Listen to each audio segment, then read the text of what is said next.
Hello, I'm Miss A Soma. Welcome to my Japanese learning lesson. This video is about Yoon, contracted sounds. Let's get started. Here are Yoons. Large hiragana, which has vowel I, and tiny ya, yu, yo. These are the Yoons.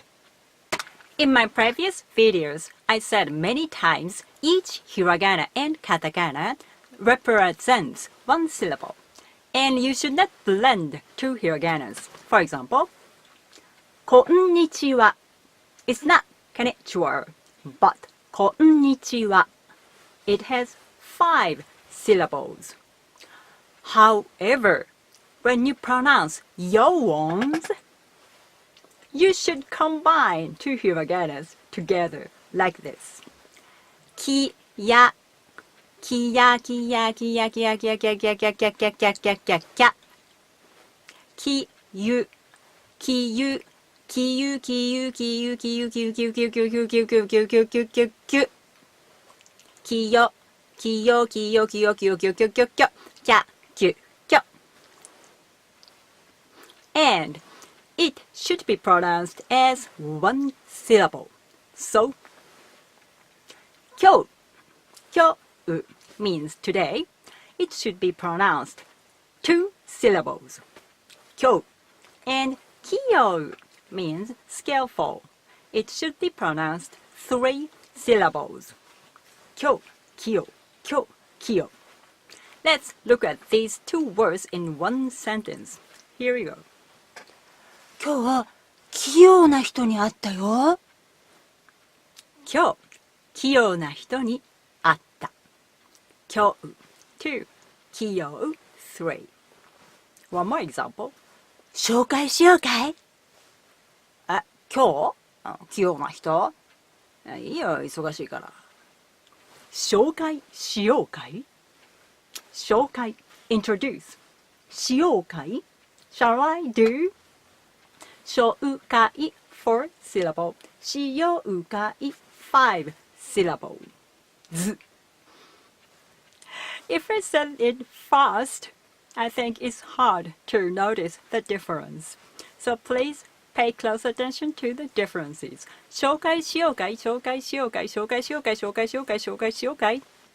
You should be careful. This u and i.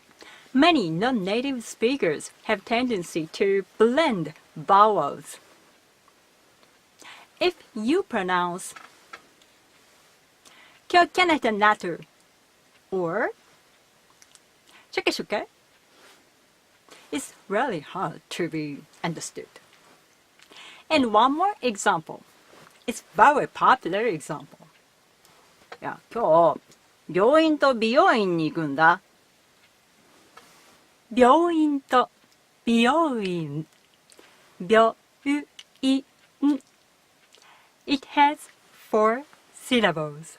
美容院。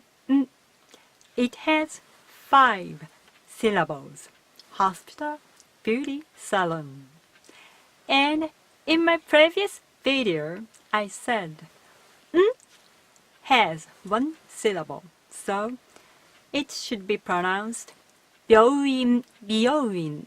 It's not 病院 or 病院. Please check my previous video. So, it's time to practice.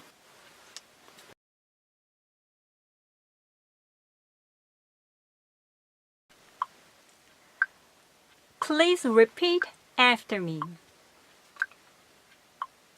きゃ、きゅ、きょ、きゃ、きゅ、きょ。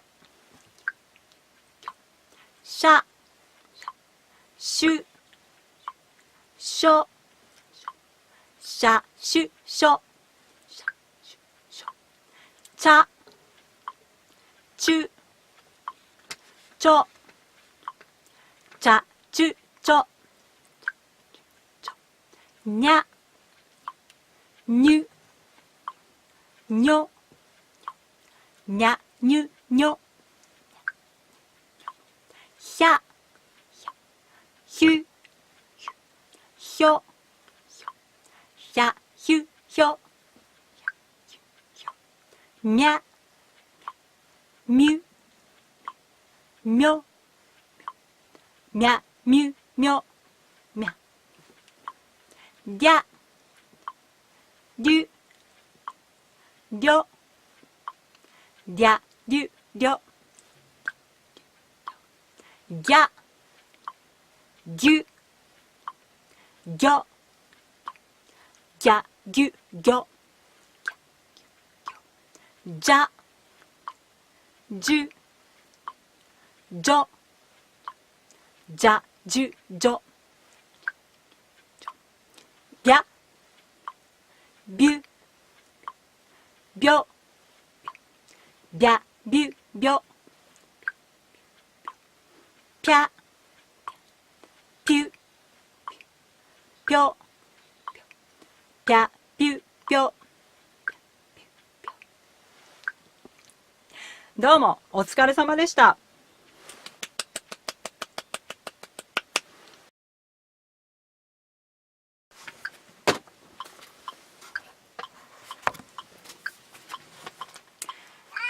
どうしました？ここ入ってごらん。ママじゃあこっち入ってごらんじゃん。うわこの辺は？あらどうしましょう。じゃあ膝くる。じゃあ姉ちゃんと一緒に移ろう。おいで。